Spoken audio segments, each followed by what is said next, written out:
My name is Jason Grillo with Air Miners. It's my pleasure to welcome you all to our meeting today. We've got a very esteemed panel of people who recently found employment in carbon removal. We have our moderator, Tank Chen, who will be taking the reins very shortly. Hey, Tank. And wanted to say too that our meeting, like I said, is being recorded. It's going to be put onto our YouTube channel for the run of the show. It's going to be how we usually operate in Air Miners, which is to get to the discussion for the next 30 to 35 minutes, and then Q&A for the last 15 minutes or so with questions from you, our audience. So feel free to add those questions into the chat for people to answer. Then we'll stop the recording at the top of the hour, then go to networking in Zoom breakout rooms if need be, if we have enough people. I want to say too, this topic is of real great personal interest to me as a person who was looking for a job in Clean Tech 1.0 way back in 2010, 2011, and for whom it took almost a year to find that first job. So, and eventually did find a job in the solar industry. So that pathway, that career switch, that career transition, breaking into a new interesting industry is something that I personally feel a connection to. To that end, this is likely going to be the first of a series of events where we will track the latest and greatest in job seeking, job hunting in carbon removal. The sense that I get from talking to others in the community and learning about what people are posting in our Slack in particular is that many people in Air Miners are seeking that first job. And what we want to do today is unlock that way that pathways have been found to get into an industry, how you can support yourself, how you can pay your bills, how you can pay your rent, how you can support a family and start moving forward. And every pathway is unique. I get that. And so we're going to have three people who are partly represent ways of doing this, knowing that everyone's situation is different, everyone's career goals are different from person to person. That said, I'm going to leave it up to the excellent moderating skills of Tanks and Chen to take us from here. Tank, please. Thank you, Jason.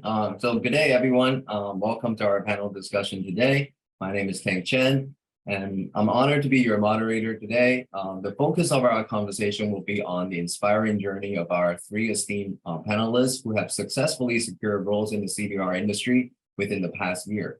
So the aim is really to, like Jason said, to provide you with the practical insights and strategies that will empower you on your own career path in this vital industry. So now, without further ado, let us embark on this insightful journey together. And please join me in welcoming our guests today. First, we have Craig Stokes from Climate Volt. Climate Volt is a nonprofit that was founded in 2021 out of the University of Chicago with a mission to help organizations reduce their carbon footprint using the compliance carbon market, as well as to support new and innovative CDR technologies. Climate Volt has won a number of awards, including the World Economic Forum's Carbon Market Challenge, and was a finalist at the Fast Company's World Change in Ideas. So welcome, Greg. Next, we have Sophie Griggs of Holy Grail, a direct air capture company based in Mountain View, California. They have built technology to capture CO2 from the atmosphere and store it permanently as a solid above the Earth's surface. And they're currently working to deploy their 1,000-ton CO2 per year pilot plant. Last but not least, let's welcome Caitlin McCloskey from Sublime Systems, a Boston-based zero carbon cement startup. Sublime is developing an electrochemical process that produces an economical cement with both low embodied CO2 and low embodied energy. So welcome, guys. Hi, everyone. Thanks, Tank. Hi, everyone. Nice to meet you. Hi, everyone. Thanks for being here. So first, I would like you guys to quickly tell us about yourselves and your roles and why and how you decided to work in the CDR or the carbon management sector. Let's start with Caitlin. Yeah, sure. So Hi, everyone. As Tank mentioned, I am currently working as a process engineer at Sublime Systems, a climate startup based in Boston. And I kind of knew I wanted to go into climate for as long as I can remember. From the age of 7, I always wanted to be outside, among nature, and I was lucky to grow up during a time when environmentalism was becoming more popular. So all throughout middle school, high school, and college, I joined and started environmental groups and clubs, and I was always doing something sustainability related. So I went to college to study chemical engineering with the hope of going into renewable energy. And then somewhere along the way, I took a carbon capture class, and that's when I knew that was the subject for me. I just thought it was so innovative and necessary, and we needed more people working on it. So from there, one thing led to another. Joined Air Miners, met a ton of people through Air Miners, and eventually landed on my job here at Sublime. Great, thank you. Sophie? Yeah, sure. So as Tank said, I'm working at Holy Grail. I'm the CTO. I come from a materials chemistry background. I have a PhD in materials chemistry, and I knew that I wanted to do something in sustainability, but wasn't quite sure what. So I essentially just put feelers out in all directions: batteries, sort of circularity of plastics, and direct air capture. And kind of was looking at what was out there and saw a few really cool direct air capture companies and thought, yeah, this sounds like something I'd like to kind of transfer my skills into. Made an application to Holy Grail, and yeah, here we are, and I'm loving it. So it was a good, happy accident. Oh, great. Craig? Yeah, thanks, Tank. And thanks everyone for your time today. It's great to be here with everyone. I have over 20 years experience in software sales in the high-tech industry. And in late 2021, I learned about net zero cloud that Salesforce had. I was with Salesforce at the time, and had to do 2 hours of training on that new platform. And I sort of learned about what was happening with the planet, and I got really moved and realized what I was lacking in my career at that point was purpose and a mission. And so I started getting really interested in climate, knew nothing about it. I explored a lot of different areas and found that carbon capture was really interesting. It felt like the climate needed carbon capture. And so I joined Air Miners. I did the boot up program. I started to narrow in on CDR, and highly recommend boot up. And so just started recently. We'll share a little more about my journey, but about 7 weeks ago, started with Climate Vault as in sales or development. Great. Yeah, go Air Miner boot up camp. Yeah. So to start today's conversation, right? So in today's discussion, I sort of like to take everyone down like a job seeker's journey, okay? And I think one of the things that, as a job seeker, when you see a post, in my case anyways, I tend to look at what skills are required, right? So, and so I think a lot of people have this on their mind too, right? The skill sets and competencies that's needed. So let's dive right into that, right? So skill sets that are highly valued in carbon dioxide removal industry. So based on your experience during your job search, right? Could you shed some light on what are the core skill sets or competencies that CDR companies are looking for? And it could be both technical or non-technical. I can start. I think first, one of the things that worked really well for me in CDR is it's a fairly nascent industry, right? There isn't a lot of people out there with a ton of experience. And when I was sort of exploring which industry I was really felt it, which part of climate I felt home in, a lot of people had 10 years experience in solar or electric vehicles or that sort of thing. And I didn't have the level of experience having no climate experience at all.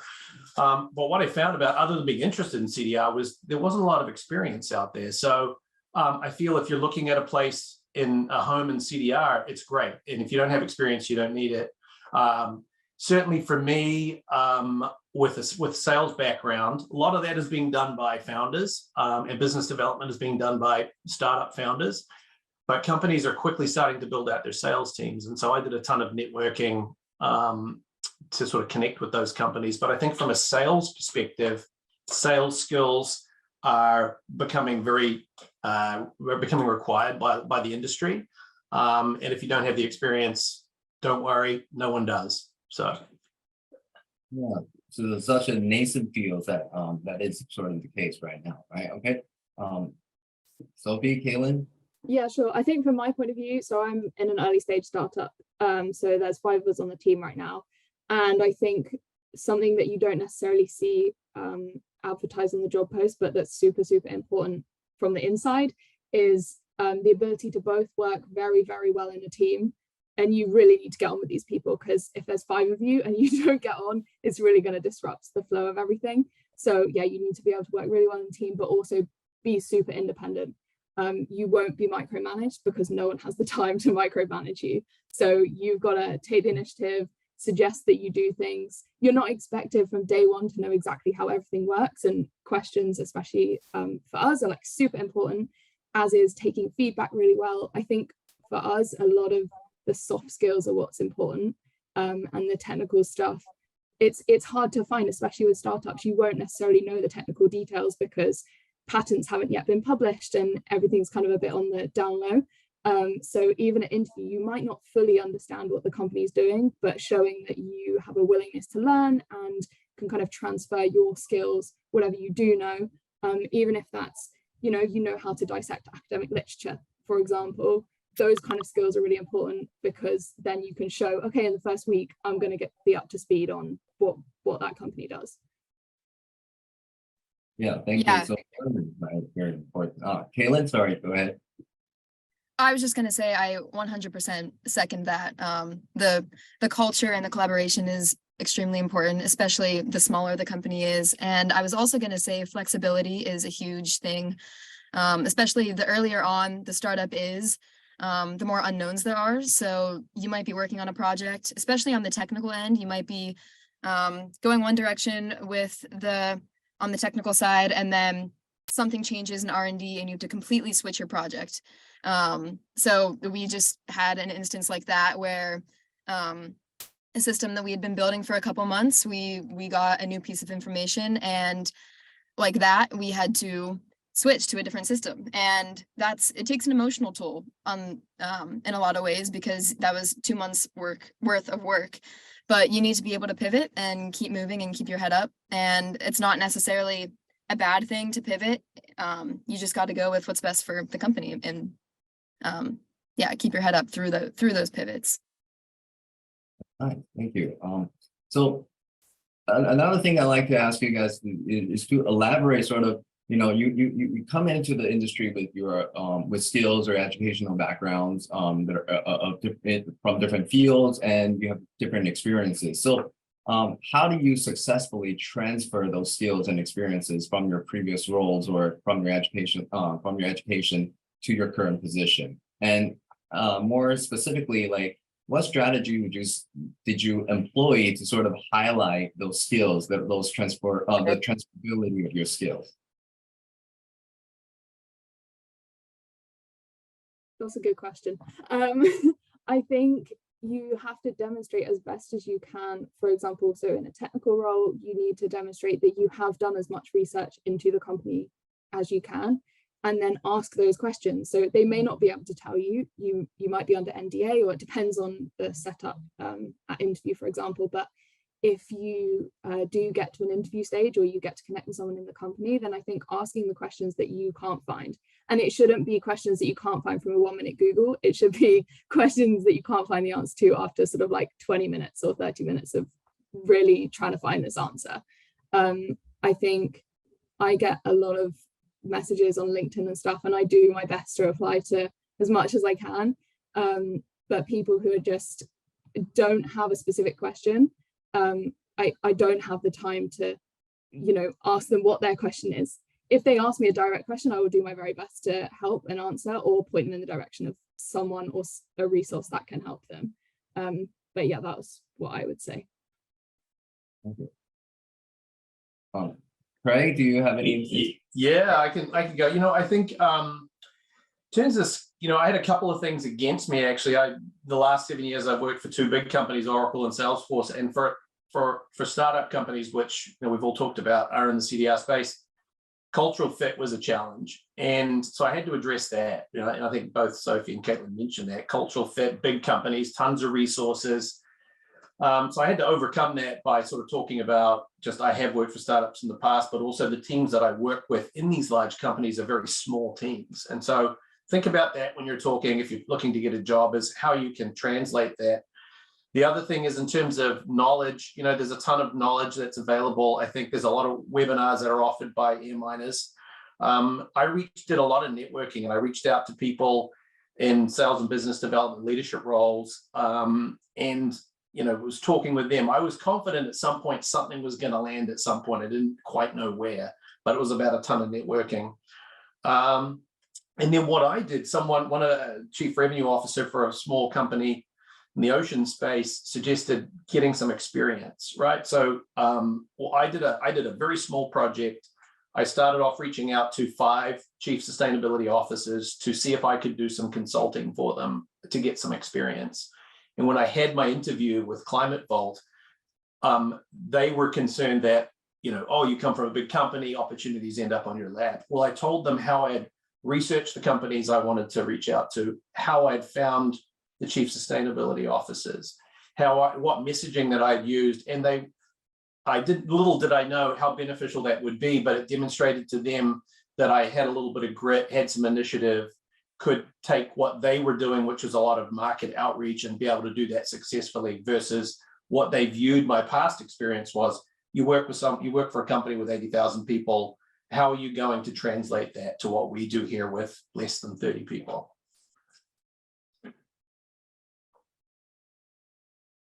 Yeah, that's a great answer. My answer is a little bit different because I have not come from a different industry. This is my first position out of college, so I haven't had to make that transition out of climate or into climate. I was kind of always in climate. But I think as a recent grad, you can pull on experiences that you had in college, even if they weren't directly related to climate. You can pull on clubs you were in or a senior project you were a part of, and really highlight the teamwork and collaboration aspect, because as Sophie mentioned, that is such a huge soft skill that these companies are looking for. And if you aren't coming from that climate or a technical background, I think making sure that you at least have the basics of the technical side down. So whatever you have to do to get that baseline understanding, whether it's doing the air miners boot up or going to events like this or reading a book beforehand, just trying your best to have as good of an understanding as you can. And they're not gonna, unless you're applying to be the CTO, they're not gonna expect you to have all of the technical details down, but just doing your best to show that you are interested enough to go that extra mile to do that research.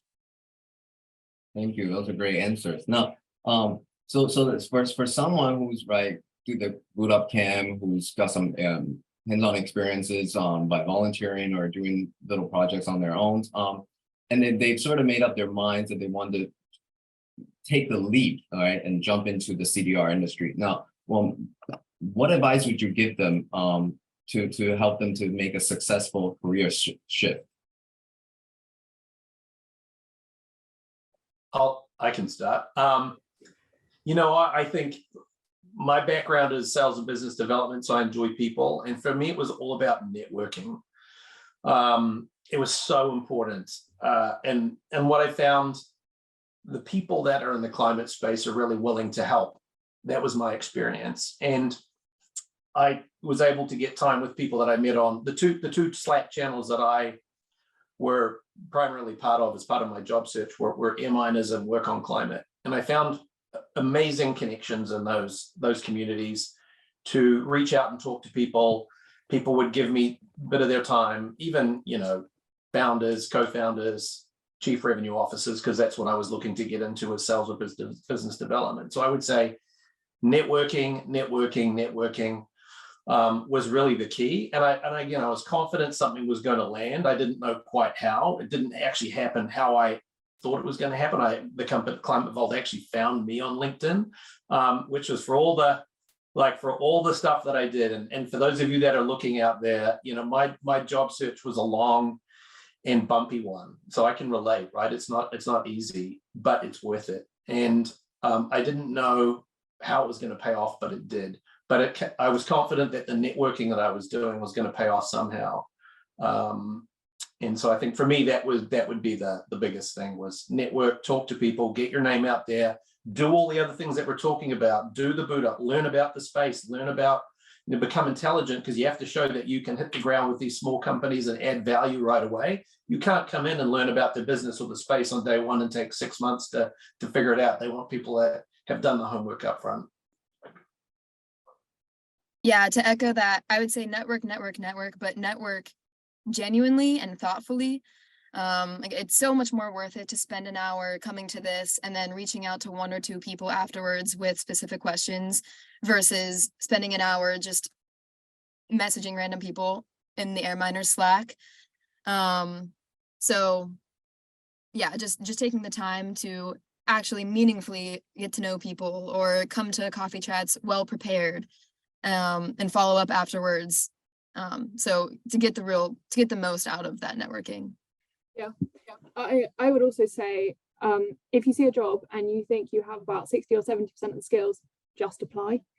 You don't really have anything to lose. If you get to an interview and you don't even get the job, it's still great practice. You learn about things that they will ask and things that they're interested in your background.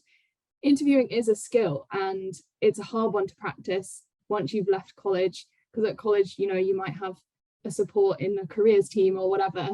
You leave and then you're kind of out on your own, and the only way to practice is by going to interview. And I know that's easier said than done, because getting the interview itself is also difficult at times. But yeah, I would say just go for it. And I think women are particularly guilty of not just going for it unless they meet 100% of all of the tick boxes. So yeah, definitely just go for it. There are also different sites that you can look on depending on what type of job you want. So obviously like LinkedIn and Indeed are pretty standard ones, but there are some like startup specific ones. And you can also message startups particularly and just say, I have X, Y, and Z skills. I'm looking at getting a job in this position. Do you need, obviously check if they have someone on their team and they've only got 5 people, they probably don't need another one. But you know, if you think that might add value, for example, we hired a woman who does life cycle assessments and techno-economic analysis, just because she messaged, and she's been a great addition to our team, someone that we weren't necessarily looking to hire specifically, but she showed initiative, she had the skills to back it up, and yeah, she's been a great addition to our team. So I think definitely, just if you think that there might be a potential opportunity, you've got nothing to lose by sending a message. Yeah, okay, great. Yeah, it sounds like you guys really poured a lot of energy into your job search journey. So how about walk us through, right, your job search process? Like, where did you guys start, and how did you identify sort of relevant positions or opportunities? And are there any do's and don'ts that, or any tips on finding successfully going about job searching?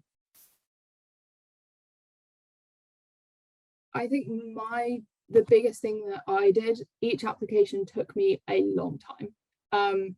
I didn't send the same resume and the same cover letter to everyone. I really took probably more than an hour per application to really personalize it, go through the website, make sure I was picking out all of the skills, and from the job description as well, sorry, picking out all of the skills that they have clearly highlighted. There are usually a couple of parts of the job description. So there's the part which is the requirements. So that's usually like educational background and any key skills that they really would like you to have.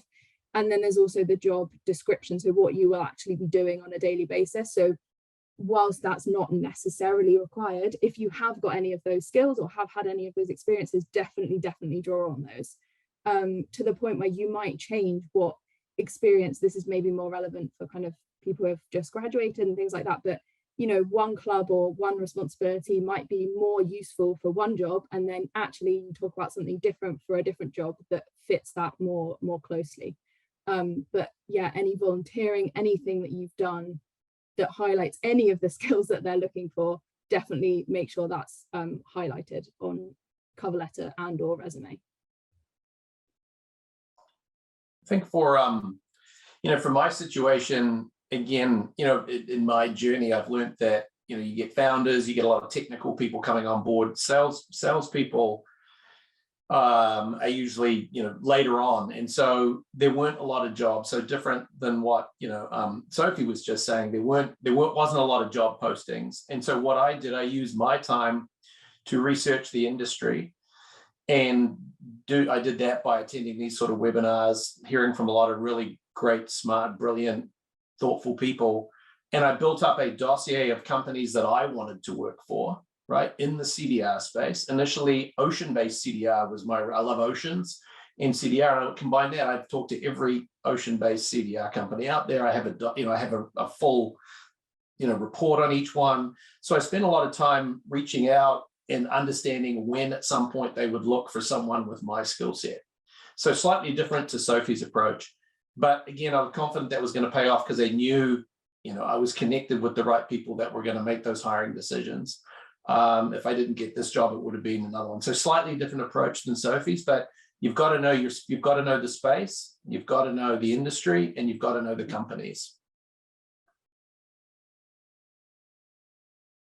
Yeah, I'd say it depends on your situation, but if you are able to be patient, startups change very quickly. So they might not need you now, but they might need you in a couple months or even just 1 month. So I really felt that at Sublime because I started I first started my communications with them at the very beginning of my senior year of college.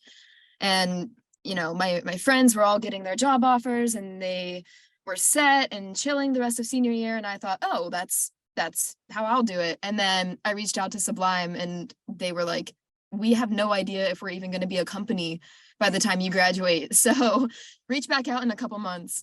And then I did, and they said the same thing, reach back out in another couple months. And then finally March of my senior year rolled around and it was just the right time. And they put me into the interview process and then here I am. But it took a lot of patience. And, I was applying to other companies and staying in the loop in the industry in general during that time. And Sublime ended up just being what worked out in the end. But it was a 8-month process. It wasn't just, I applied and got it. Oh, yeah.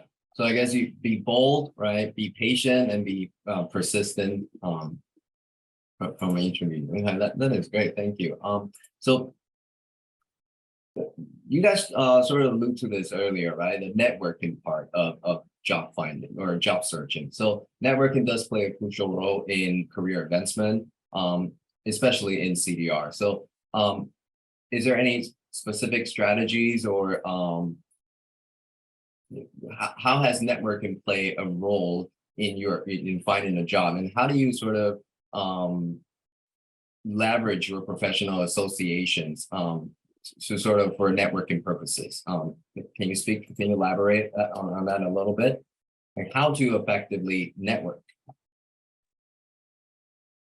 So my job didn't come about by networking, but I definitely learned a lot in the process of finding my job and through networking to get to where I got to. So it's semi-responsible, I would say.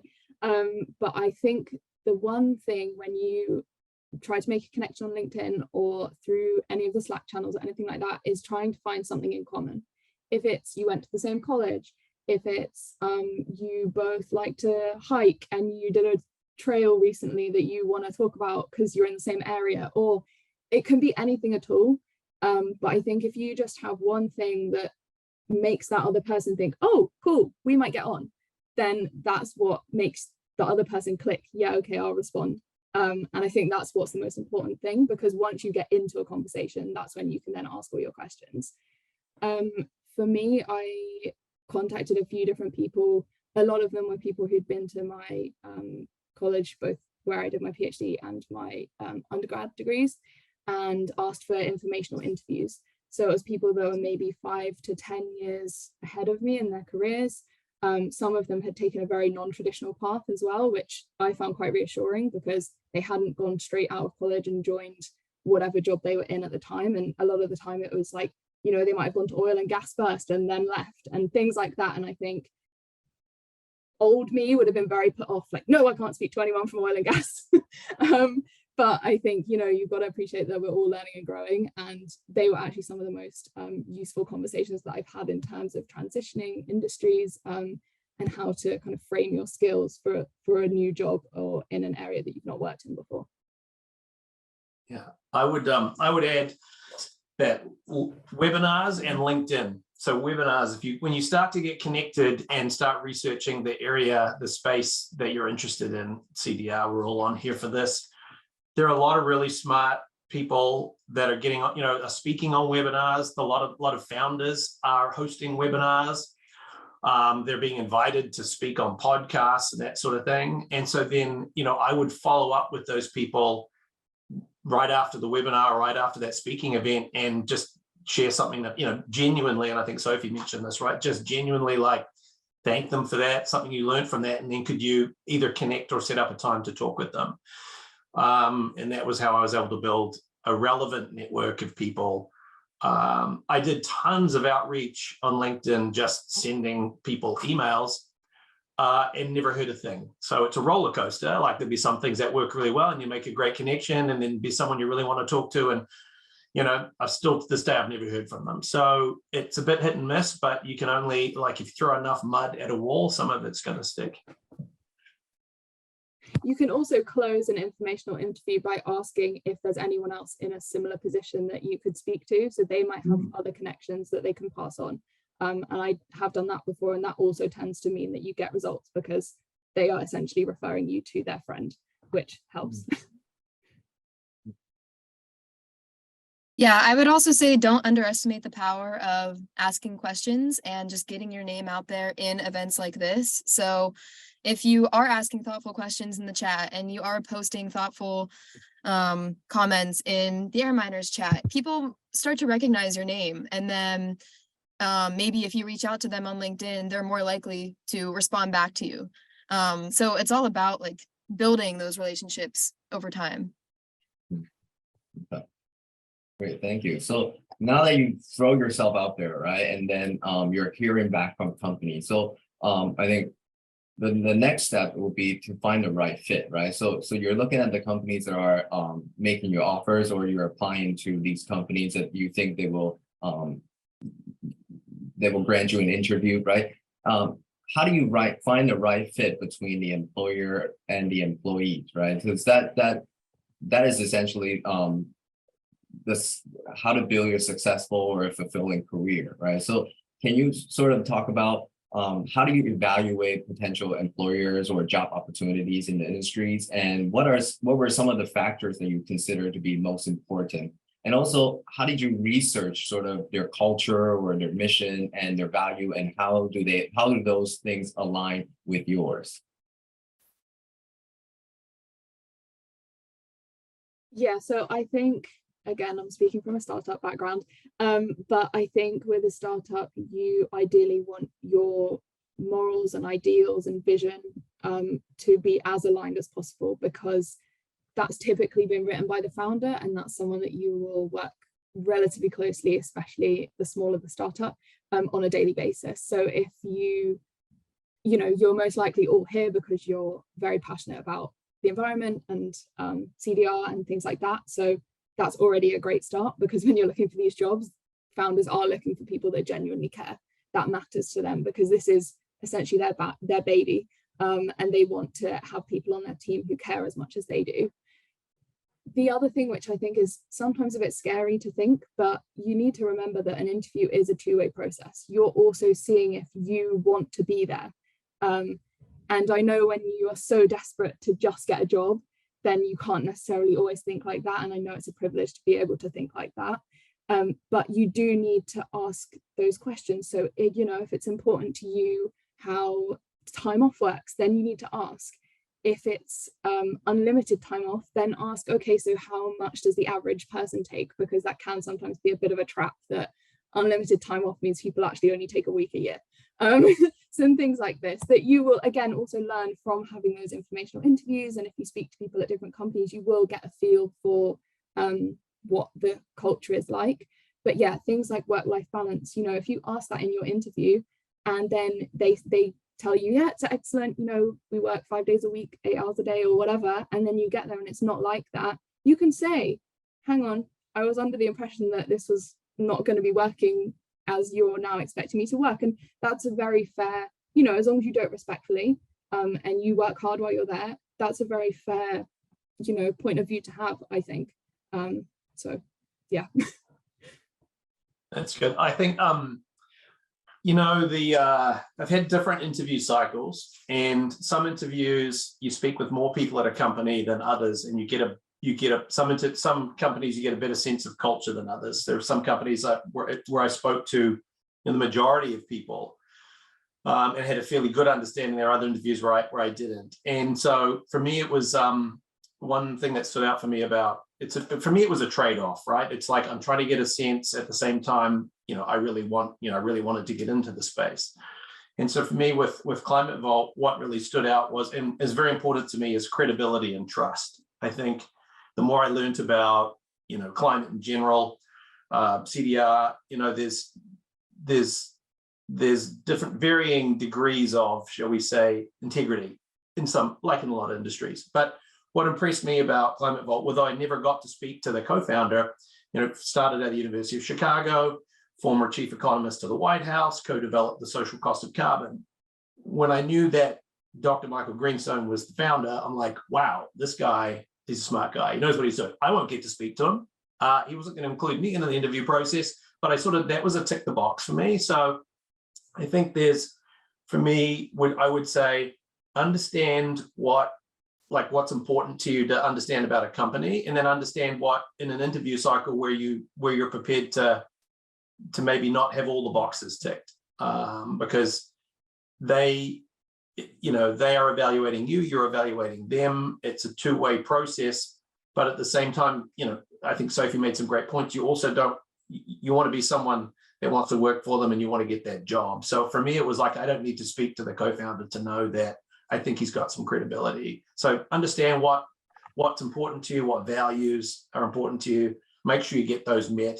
What ones you may not need to know in the interview process, and you just let's just hope that there's enough vacation time, because that's important too. Yeah, I 100% agree. For me, I just wanted to speak to as many people as I could. So luckily enough, I was getting into most of the companies I was looking at, they were pretty early startups. And I felt like the smaller the startup, the more willing more employees were to speak with me. Whereas as the company gets bigger, it's just more bureaucratic, and not everyone has time to talk to the new girl, which is fine. But one of the questions I really liked to ask was why they joined the company, just to get a sense of if the mission was aligned amongst the company and just the morale and the culture, because that was super important to me. I was doing this because I want to change the world, not necessarily just because I wanted another job. And I wanted to make sure that the company I was working for also had that vision. Great, thank you. Yeah, I think most people who are here today, right, that's the main reason they wanted to get in CDR. And I think you do have to be in the right space and with the right mind, right? Yeah. So this is quite important. All right. So now that you guys have found jobs, right? So my next question is I would like you to sort of reflect on the reality of working in the CDR industry, right? So now you've started working. Could you speak about what are some of the realities of working in the CDR industry that might be different from your initial expectations? And, is there any challenges, or how do you navigate, or how do you manage those gap in your experiences, your expectations and the reality? Yeah, I think this is an excellent question. And I think especially for startups, this is really important, because you kind of what Caitlin was saying earlier, in the time from when I agreed on my job to about a month and a half later when I started, there was a complete pivot in technology. So I got there and was then expected to be doing something completely different. I also don't do as much technical work as I would have, or as I thought when I applied. some days I'm like really bummed about that. Other times that's totally fine, and I get to do so many other cool things. You know, I interact with investors and things that I wasn't on my job description at all. So you have to be flexible. Caitlin also said that. One thing that I do find very frustrating is that, as most of us here, I expect, want this to go as quickly as possible. Like, you want to be deploying, like, you know, millions of tons tomorrow, capture, and you're reliant on investors and other sources of funding and things like that, who are not necessarily on the same rapid time frame as you are. So at times that can be frustrating, but that's something that we're very open about on our team, and you know, we talk about, and it's like, oh, I'm really annoyed today because no one gets my sense of urgency, or you know, but yeah, I think having a open, friendly work environment where you can discuss these things is really important to me, at least. I was just going to say communication is key. I think, you know, I have come from a couple of very well-structured, potentially over-structured organizations where there's just a process for everything, to a startup with less than, you know, now less than 40 people. What's great about that is you get an opportunity. Like, I feel like I can actually make a difference. Like which is phenomenal, right? I never felt in my last few years of my previous roles like I could make a difference. I wasn't really making an impact, right? And I feel I can bring stuff to that. But part of that is being, and I think we sort of have said this probably several times, Caitlin and Sophie have said this, is that, you know, be flexible, be collaborative, be, you know, there's a lot of gray. I realize how much I like black and white, and how I've had to learn to be comfortable with gray and uncertainty. And I was just on a call this morning with another colleague, and we were talking to a prospective business partner, not a customer, but someone we might partner with. And I realized I felt like I wasn't clear on where our lanes were. And I could have felt like, well, this is mine. I should, you know, listen, why are you speaking? And I realized, okay, I needed to step back from that. I'm like, okay, Craig, here's your, you know, it's not black and white, it's gray. And so I just reached out, and you know, he and I set up a call afterwards, and we just talked about it. And it was fine. You know, like, I think you can't beat open communication, and you can't beat over communicating in some situations, because I've always felt, especially when you're small and you are learning, and you're all learning, and you know, over communicating is better than under communicating, and we can resolve a lot of stuff. So I would just say that, leave it with, you know, for me would be communication, collaboration, flexibility, a lot of gray, be okay with it. Yeah, I call it growing pains, like the growing pains of your company. As you transition from, you know, 5 people to a full-blown company. Like, I, for example, was employee 23 or 24. And when I started, we didn't even have an onboarding program. And then I talked to my manager about it. I told him, I don't know what I'm doing. I feel like I have no idea where I'm supposed to be or what project I'm supposed to be working on. And that conversation is what led to Sublime instating an onboarding program. So you can also be that change to start those programs, or start to put things in place if you see a need for it. Great. Thank you guys so much. All right. I would just add there, Tank, Caitlin, just what you said, be the change you want to see. And I've had to really learn that. Like, I came from where I couldn't instigate any change or doing, to now, like, oh, instead of me sort of complaining, like, why isn't this able to realize, oh, why don't I just go and do that? So Caitlin, to your point, right? Like, these companies are looking for people to make positive change. Thank you. All right, so I think it's time for our Q&A. We do have some audience that will come unmute. So first, let's go with Rick Smittenberg. Okay, Rick, are you there? If you can unmute yourself. Yes, I'm here. Thanks. I'm currently in Sweden, where I'm sitting in a carbon neutral house that I built 7 years ago, but I had to relocate to Switzerland because of family reasons. So I lost my job at Stockholm University, and now I'm looking to get into the CDR job in the CDR. Being a geochemist, 50-year-old, knowing lots about carbon cycle, but I have a hard time actually finding the right jobs, because yeah, that's the question is how to find them. I'm networking and I'm getting somewhere, but I feel it's very slow. Yeah. And I need a job soon, otherwise I cannot pay the rent. That's the tricky thing. Any suggestions? I got some nice suggestions in the chat already. Thanks for that.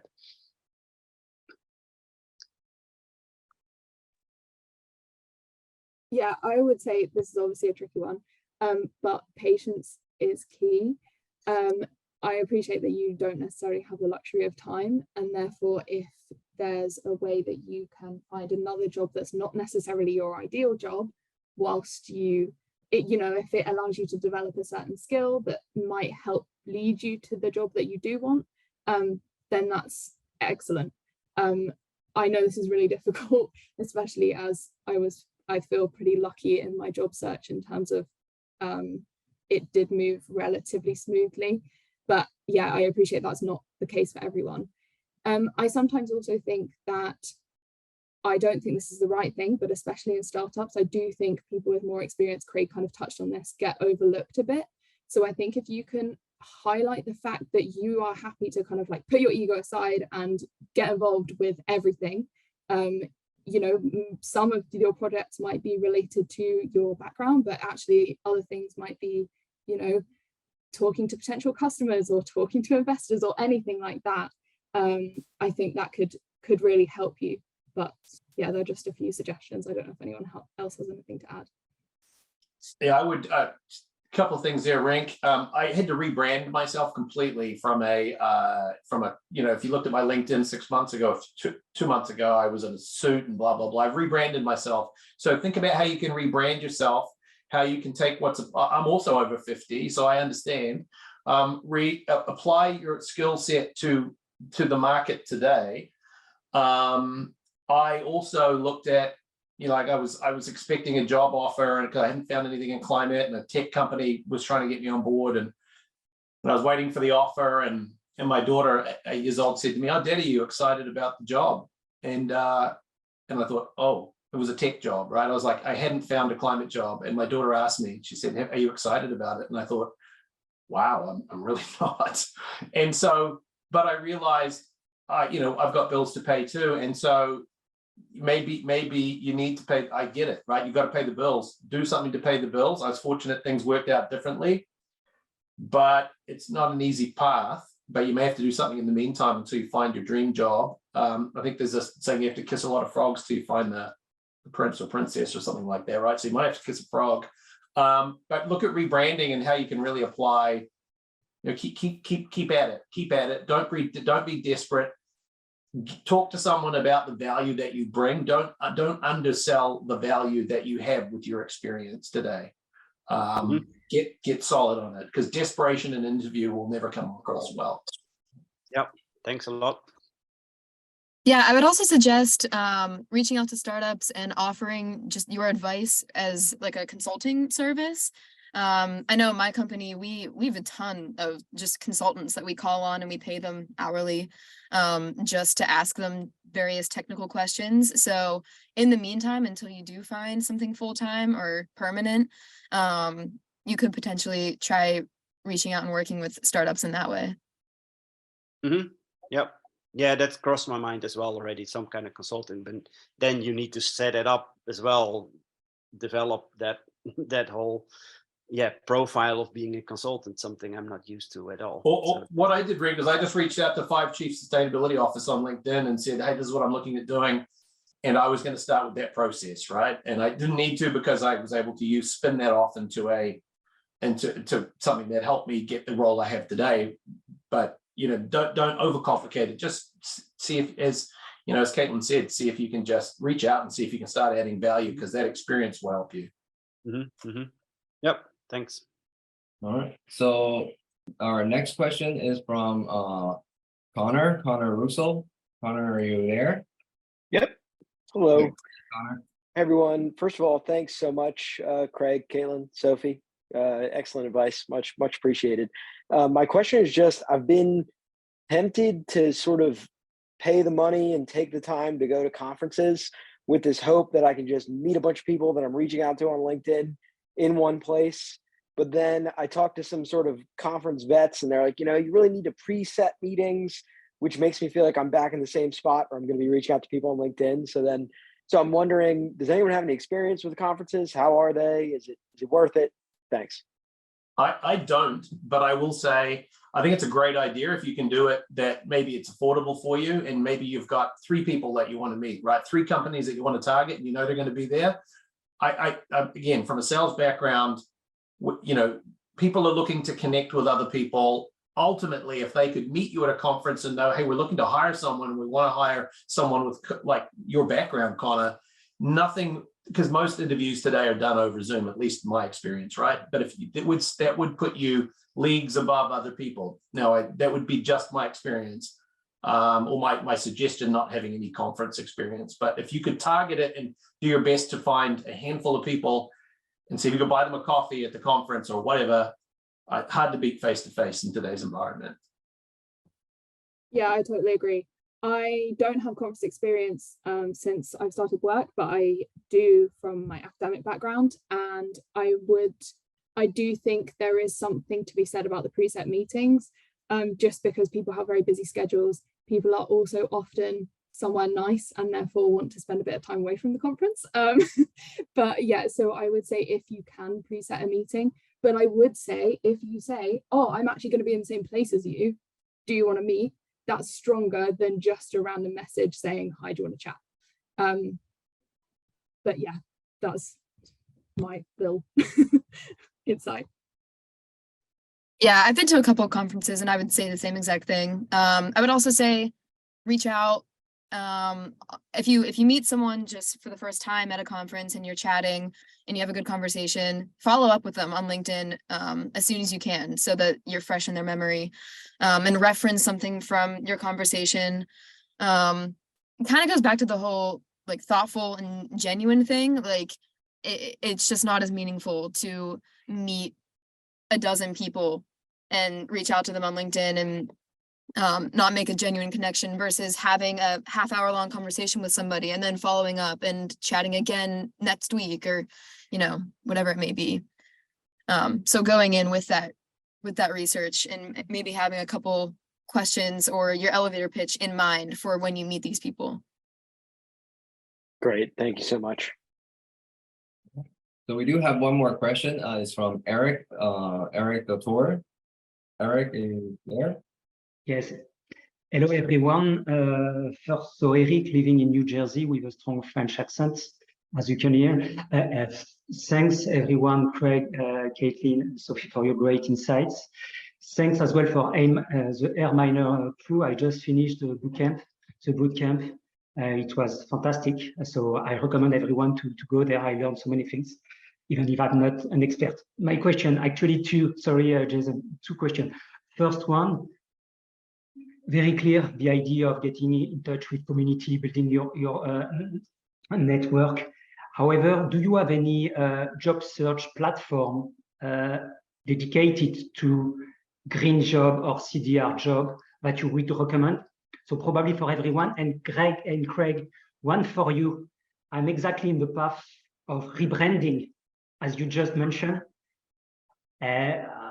Very quick, 20 years of consulting, transformation of big company, and I want to now to help company to go to the net zero, to be quick.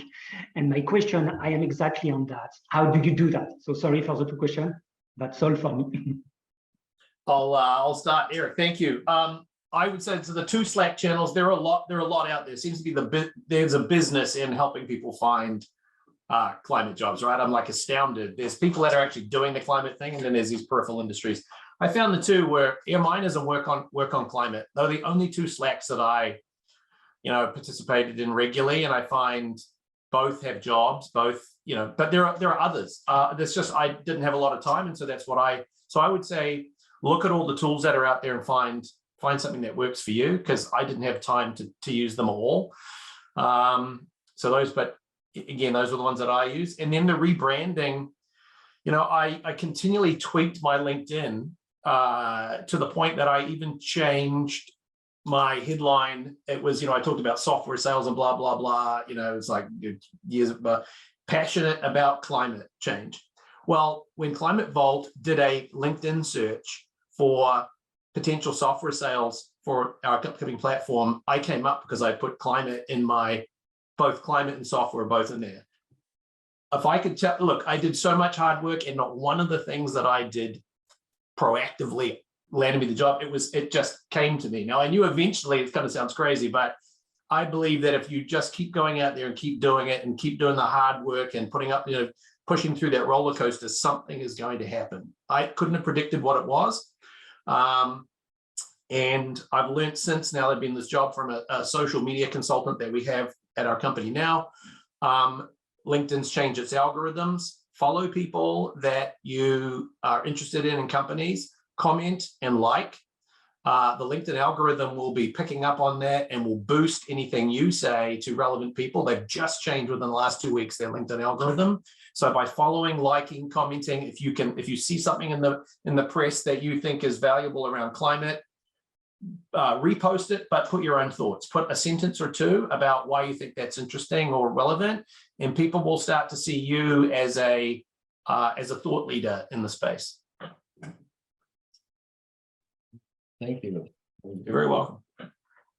I've seen some people post it in the chat already too, but Climate Base and Terra.do are two great job boards, and they're more than even just job search tools. I think they're starting to become more of communities in and of themselves.